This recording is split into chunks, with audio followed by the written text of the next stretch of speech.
भक्ति मार्ग में, प्रेम मार्ग में, भक्ति मार्ग में हमारा सबसे पहला सोपान, डेस्टिनेशन, वो गुरु है। और सिर्फ भक्ति मार्ग में ही नहीं, चाहे आप ज्ञान मार्ग में चले जाइए, चाहे आप कर्म मार्ग में चले जाइए, व्यापार में भी जिस गुरु ने आपको व्यापार करना सिखाया वो व्यापार का गुरु है। आपका फर्स्ट गोल, फर्स्ट टारगेट तो वही होगा कि इस गुरु के लेवल तक मैं पहुंच जाऊं। तो आपका फर्स्ट लेवल, फर्स्ट टारगेट तो वही है। शायद ये भी हो सकता है कि वहां पहुंच करके आप अटक गए और आगे बढ़ना है तो गुरु ही कृपा करके बढ़ाएगा, चल अब मैं तुझे आगे बढ़ाता हूं। तो साहब, भक्ति मार्ग, ज्ञान मार्ग, इस आध्यात्मिक स्पिरिचुअल मार्ग में गुरु सबसे पहला डेस्टिनेशन है। सोपान, पहली सीढ़ी गुरु है, पहला साधन गुरु है और पहली सिद्धि गुरु है।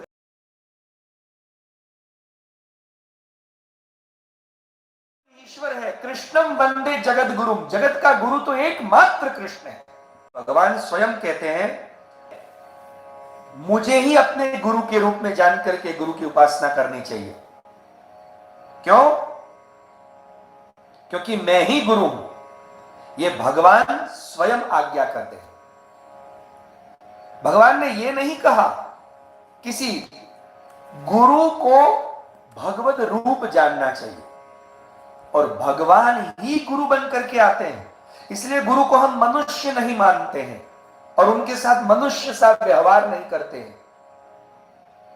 याद रखिए, हम पर कृपा करने के लिए हमारी जब तत्परता बनती है, जब हमारी ललक सिद्धि प्राप्त करने की, उस हम जिनके अंश हैं उस अंशी की सेवा करने की तत्परता जब हमें जागृत होती है, तब भगवान ही हम पर कृपा करने के लिए मनुष्याकृति रूप धारण करके हम पर कृपा करने आते हैं। पर हमें उन्हें मनुष्य नहीं मानना चाहिए, क्योंकि गुरु तो ईश्वर ही है। और इसीलिए कहते हैं गुरुर ब्रह्मा गुरुर विष्णु गुरुर्देवो महेश्वर, गुरु साक्षात परब्रह्म।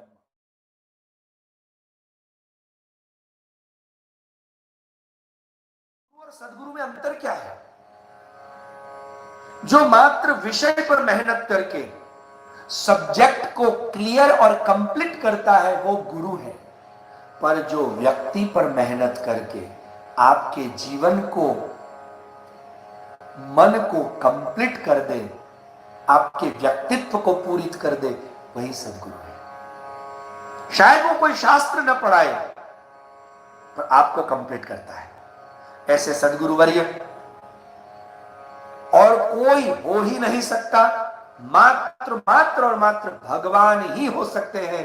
पर भगवान किसी न किसी रूप में, मनुष्याकृति रूप में आपके सामने आपकी योग्यता के अनुसार प्रकट होकर के आपका कल्याण करेंगे। आप अपने अंदर योग्यता प्रकट करें। भगवान ही गुरु हैं। और वो हमारे इस भारतवर्ष में, सनातन धर्म में 5 आचार्यों के रूप में भगवान ने ही अपने ही परंपरा से, संप्रदाय की परंपरा शुरू की।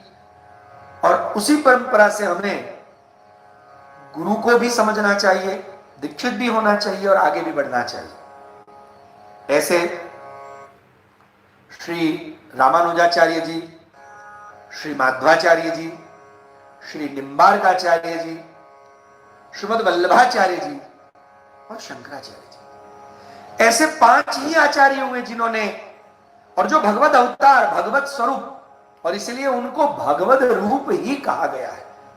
और उन्हीं की परंपरा के अंतर्गत हमको सदगुरु की प्राप्ति होगी। भगवान हमारे लिए हमारी योग्यता के अनुसार किसी न किसी रूप में भक्ति की परंपरा लेकर के गुरु बन करके स्वयं आएंगे। बस हमें अपनी योग्यता प्राप्त करनी।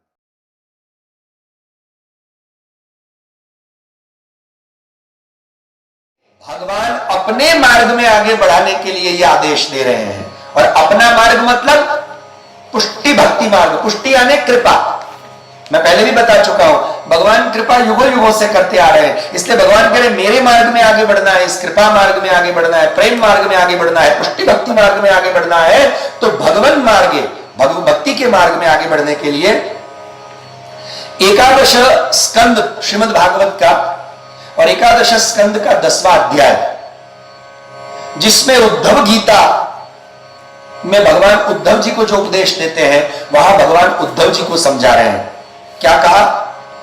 यमान भिक्षणम सेवेत नियमान मत्पर क्वचित मदभेग्यम गुरुम शांतम उपासीत मदात्मकम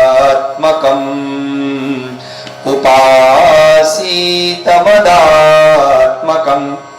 यहां पर श्री गिरधरलाल जी कृत बालक प्रबोधिनी टीका श्रीमद् भागवत जी पर एकादश स्कंद पर मैं यहां लेके आया हूं।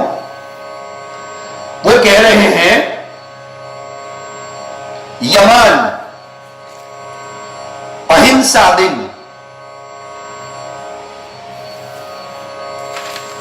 यम माने यम नियम, ये जो बताए गए हैं शास्त्रों में, उसमें यम नियम क्या है? तो वो यम को बता रहे हैं अहिंसा सत्यमस्तेयम असंगोरीर संचय आस्तिक्यम ब्रह्मचर्यम च मौनम स्थैर्यम क्षमा भयम। कहने का तात्पर्य है, जो गुरु, भगवान ने कहा मदभिज्ञम गुरुम शांतम उपासीत मदात्मकम, उसमें उनको मत पर भी कहा है। जो मेरे में परायण हो, जो मदात्मक हो, मदभिज्ञ हो, ऐसे शांत गुरु की उपासना करनी चाहिए। हे उद्धव, मेरी उपासना नहीं, ऐसे सदगुरु की उपासना। और कैसे करनी चाहिए? मदात्मकम। मदात्मकम यानी उस गुरु को मेरा ही रूप जानते हुए। अब मेरा ही रूप जानते मतलब यम आदि धारण करता है जो अपने जीवन में। यम और नियम, यम नियम मतलब यम क्या है? अहिंसा, सत्यम, अस्तेय माने चोरी, असंग माने परमात्मा का ही मात्र संग करता हो, रीर संचय जिसने अपने मन में री माने लज्जा, गौरव, गलत कामों से जो परहेज करता हो, असंचय जो संग्रहखोर वृत्ति वाला ना हो, आस्तिक्यम वेद में शास्त्रों में जिसकी दृढ़ आस्था हो, ब्रह्मचर्यम ब्रह्म के समान आचरण करता हो और ब्रह्म में विचरण करता हो। ब्रह्म के समान आचरण मतलब सदा ही जो अनप्रिडिक्टेबल हो, जो आनंद में निवास करता हो, और ब्रह्मणी चरति सतत भगवान का ही चिंतन स्मरण करता रहता हो। मौनम बेकार की बकवास में जिसे इंटरेस्ट ना हो। मौन, मौन माने वृथालापक क्रिया ध्यानम, वृथा आलाप न करता हो। स्थैर्यम, स्थैर्य माने जिसके मन में, जिसकी बुद्धि में एक स्टेबिलिटी हो। क्षमा, आप कितना ही गलत व्यवहार करो, वो एक सेकंड के लिए शायद क्रोध में भी आ जाए, तुम मूर्ख है, पर वापस आधे घंटे बाद दूसरे दिन जैसे थे क्षमा कर दे, ठीक है, पागल है, कहां जाएगा।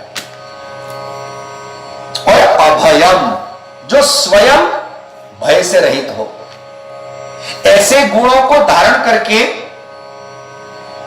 जो मेरी अर्चना करता हो, मतलब मेरी सेवा, मुझे प्रसन्न करने के उपाय करता हो, ऐसे लक्षणों को धारण करके, ऐसे गुरु कि जिनको समय ही नहीं है बेकार के विषयों के लिए, उसको मत्पर कहते हैं। और उनको कहा राग लोभादि दोष रहितम शांतम, जिसमें राग मतलब संसार की वस्तुओं के प्रति आसक्ति, मोह नहीं है, लोभ, और लोभ में पब्लिसिटी का भी लोभ आ जाता है, शिष्यों की टोली बढ़ाने का भी लोभ आ जाता है। बहुत सारे लोभ तो अनेक प्रकार के होते हैं, अपने आप को महान कहलवाने का भी लोभ आ जाता है। ये किसी भी प्रकार का लोभ ना हो, और ऐसे जितने भी हैं उन विषयों से वो रहित हो। ऐसा गुरु और भगवान इनमें अंतर नहीं कर।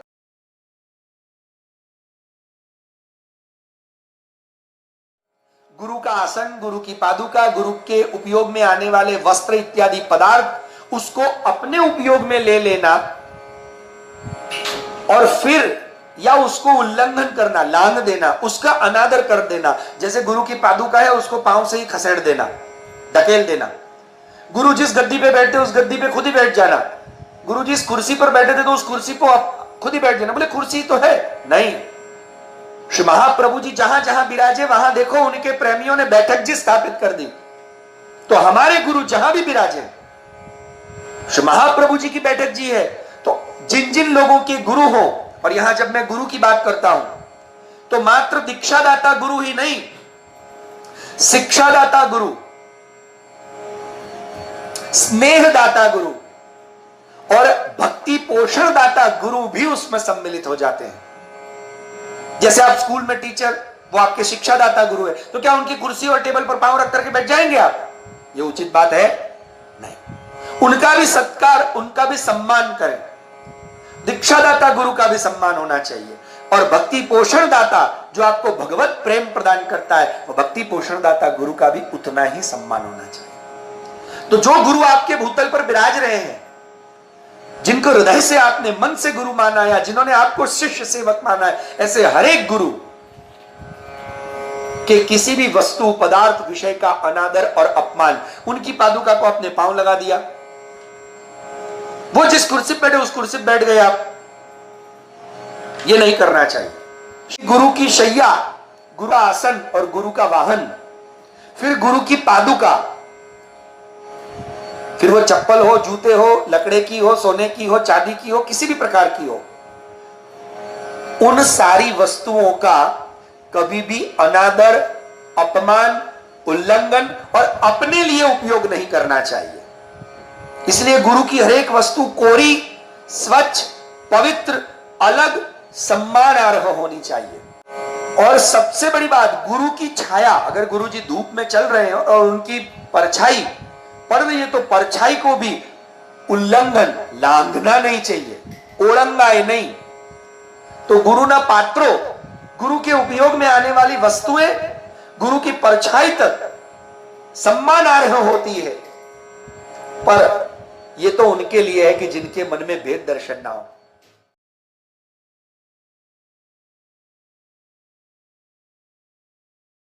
गुरु में और भगवान में भेद मत करना। और इसीलिए श्री महाप्रभु वल्लभाचार्य चरण ने और एक बात कही, कृष्ण सेवा स्वतंत्रोक्ता गुरु सेवा पिता दृषि। जिस प्रकार भगवान कृष्ण की स्वतंत्र रूप से सेवा कर सकने की आज्ञा, आदेश शास्त्रों में दिए गए हैं, उसी प्रकार गुरु की सेवा करने का भी विधान है।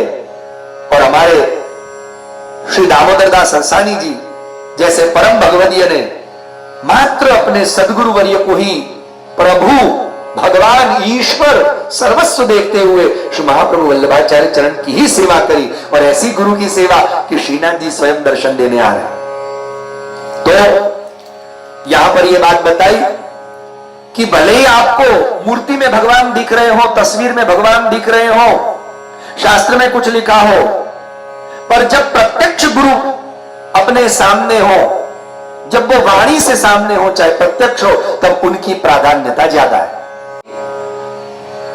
अगर गुरु की पूजा में मनुष्य बुद्धि का विचार रखते हुए गुरु की पूजा की जाए तो अपराध है। और इसीलिए जब आप गुरु की पूजा करें तब एक ही बात रखें कि इस दुनिया में एक ही गुरु है। कौन? कृष्णम वंदे जगद्गुरुम आचार्यम माम विजानीयात्।